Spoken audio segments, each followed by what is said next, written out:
Akhil Bharatiya Congress party के राष्ट्रीय प्रवक्ता एवं पूर्व विधायक अनिल धनतोड़ी ने कहा कि कृषि का सीधा संबंध किसान, आड़ती, मजदूर व छोटे दुकानदारों के साथ है।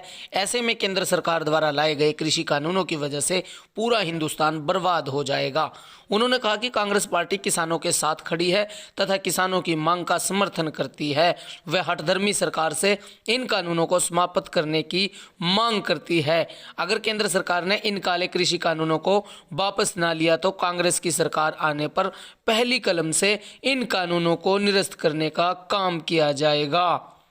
बैठक में धनतोड़ी एवं कांग्रेस कार्यकर्ताओं ने 2 मिनट का मौन रखकर धरने के दौरान प्राण गंवाने वाले व पुलवामा में शहीद जवानों को श्रद्धांजलि दी।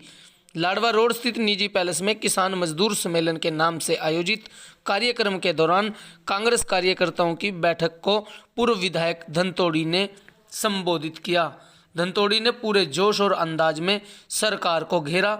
वहीं उन्होंने हरियाणा के कृषि मंत्री जेपी दलाल द्वारा किसानों पर दिए गए बयान की निंदा करते हुए उन्हें मूर्ख की संज्ञा दी। उन्होंने कहा कि कृषि मंत्री दलाल आदर के योग्य नहीं हैं।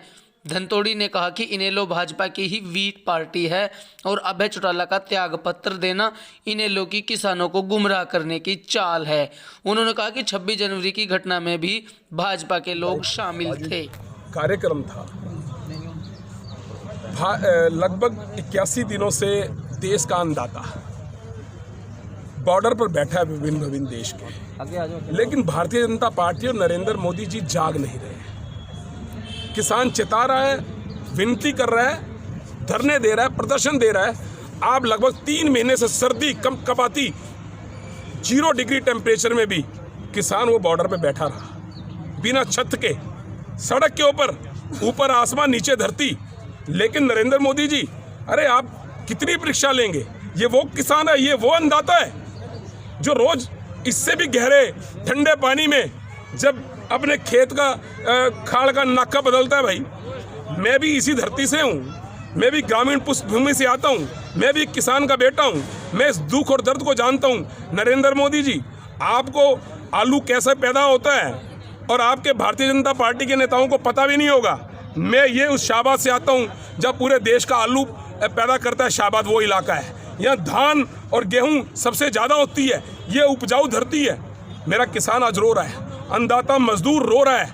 आज उसके हमने यहाँ एक किसान सम्मेलन रखा था और आप देख रहे हैं किसान और मजदूर भारी संख्या में यहाँ हैं और अपनी अपनी बात को रखने के लिए, सुनने के लिए आए। जबकि किसान आज बॉर्डर पे भी है और एक हरियाणा के अंदर इंद्री में बहुत बड़ी पंचायत आज किसानों की है, वहाँ से भी हमारे इलाके से लोग वहाँ भी किसान भाई वहाँ आज गए हैं। तो आज मुख्य हमारा उद्देश्य यही था कि हम किसानों के समर्थन में अपनी अपनी बात रखें और हम नरेंद्र मोदी से आग्रह करें, भारतीय जनता पार्टी से, कि आप अपने हठ धर्मिता को छोड़ें और इन तीनों काले कानूनों को वापस लें। अभय चौटाला का जो त्याग पत्र है उसके बारे में क्या कहेंगे? देखिए, अभय चौटाला जी नौटंकी कर रहे हैं।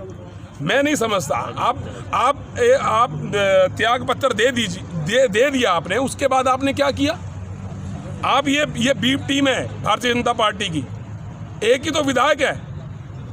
अगर अभय चौटाला जी के पास दुष्यंत चौटाला के साथ की तरह 10 विधायक होते और भारतीय जनता पार्टी को सपोर्ट कर रहे होते तो क्या वो 10 विधायक छोड़ करके त्याग पत्र दे के किसानों के साथ चले जाते?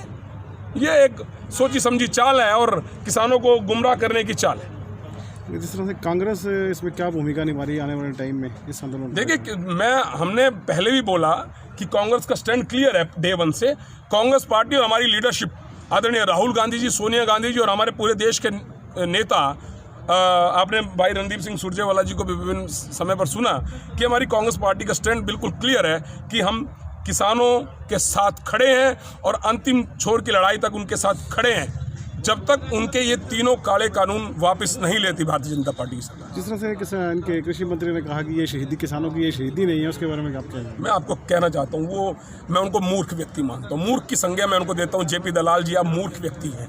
आप 200 से ज़्यादा किसानों ने शहादत दे दी पिछले 81 दिनों में और आप कह रहे हैं कि वो अगर वहाँ बॉर्डर पे ना मरता है तो घर में मरता है, तो क्या हो गया? आप हंसी के ठेके लगा रहे हैं। डूब के मर जाना चाहिए आपको।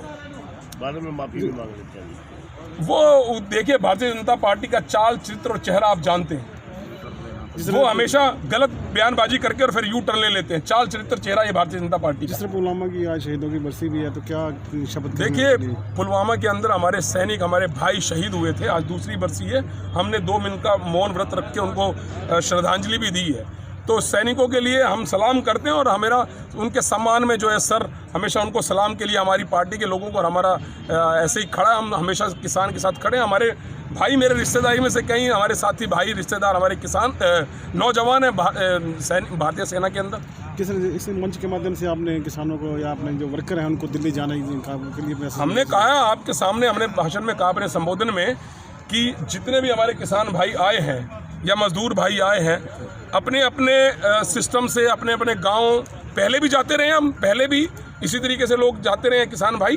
उनके समर्थन में आप दिल्ली बॉर्डर पे जाएं, 2 दिन लगाएं, 4 दिन लगाएं और वहां बैठ करके आएं।